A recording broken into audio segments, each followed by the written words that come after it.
नमस्ते। देखा जौन शादी में ढोढ़ी उढ़ी मिलत है वही के ऊपर एक गीत लेके आई।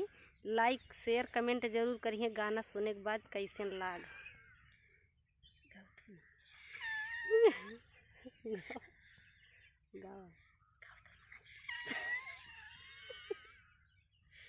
बकार धरे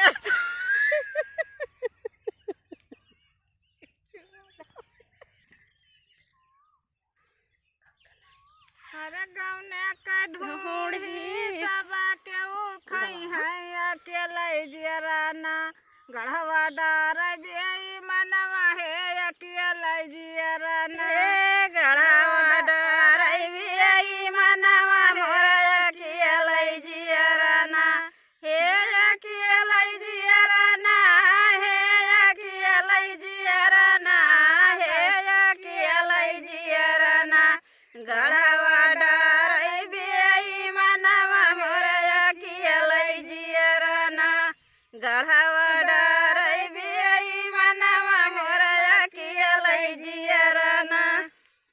यही है ढोढ़ी देखा।